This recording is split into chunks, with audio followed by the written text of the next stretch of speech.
आज आपण खव्यापासून मस्तपैकी झटपट बासुंदी बनवलेली आहे। तुम्ही बघू शकता टेक्स्चर किती छान आहे आणि चव तर भन्नाट लागते याची। तर तासनतास दूध आटवत बसण्यापेक्षा खव्यापासून मस्तपैकी बासुंदी बनवून बघा। आज आपण बनवतोय मस्तपैकी बासुंदी। ती ही अगदी 10 ते 15 मिनिटात कमी वेळात बनणारी बासुंदी आहे। त्याच्यासाठी इथे आपण 1.5 लिटर दूध घेतलेलं आहे, हे तापून घेतलेलं आहे आणि आतपाव इथे मस्तपैकी छान खवा घेतलेला आहे। तर बासुंदी म्हटलं की आपल्याला 1.5-2 तास अगदी दूध आटवायला खूप वेळ लागतो। सध्या सणावाराचे दिवस चालू झालेले आहेत आणि आपल्याला नैवेद्य पूर्ण बनवायचा असला, थाळी पूर्ण स्वयंपाक करायचा असला तो खूप वेळ जातो। त्याच्यात बासुंदी बनवायचं म्हटलं तर जास्तच वेळ जातो।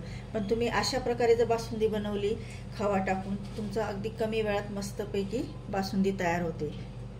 तर इथे आपण एक कढई ठेवलेली आहे, त्याच्यात आता दूध टाकून घेऊया।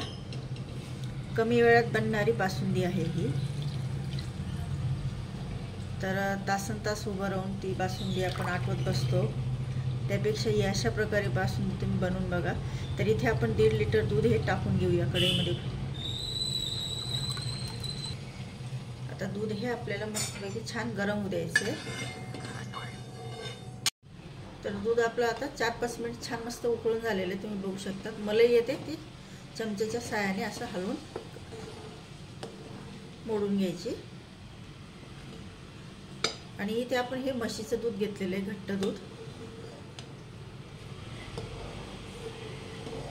आता आपल्याला हेच दूध घ्यायचं आहे आणि खवा एका मोठ्या पातेल्यात मोडून घेऊया आपण। आता इथे आपण खवा टाकून घेऊया। तर आपण हे कढईतलंच दूध याच्यात टाकून घेऊया, कारण खवा आधी आहे ना गरम दुधात मोडून घ्यायचं।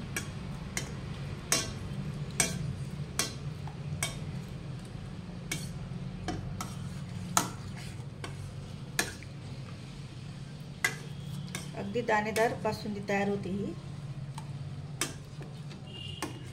आणि खायला चव तर एवढी भन्नाट असते ना, आणि शिवाय कमी वेळात बनते।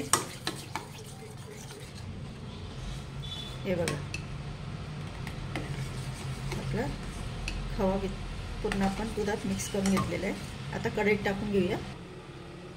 आता हे पूर्ण आपल्याला दुधात टाकून घ्यायचं आहे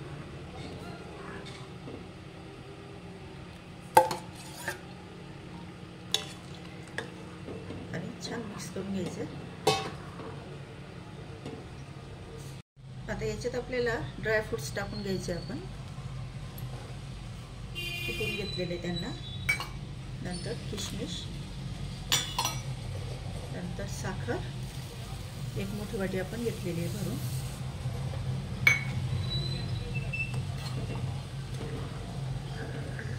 छान आता मस्त हलवत राहायचं। तुम्ही बघू शकता आपली बासुंदी किती सुंदर दिसते आणि घट्ट पण व्हायला लागली आता।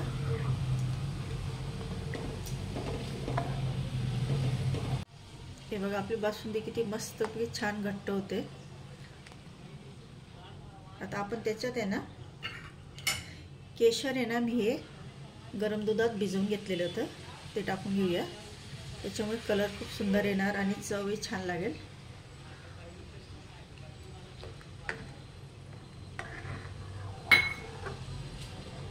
आणि पुन्हा तिला आपण मस्तपैकी उकळून घेऊया आणि विलायची जायफळ पूड टाकून घेऊया। आता विलायची जायफळ पूड ही शेवटीच टाकायची, कारण त्याचा वास राहायला पाहिजे।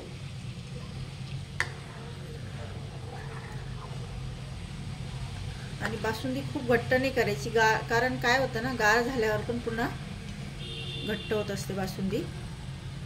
तर तुम्ही बघू शकता आपली इथे अगदी मस्तपैकी छान बासुंदी तयार झाली। तुम्ही पुरीवर खाऊ शकतात, पोळीवर खाऊ शकतात किंवा स्वीट डिश म्हणूनही पिऊ शकतात। तर बासुंदी म्हटलं की सगळ्यांनाच आवडते।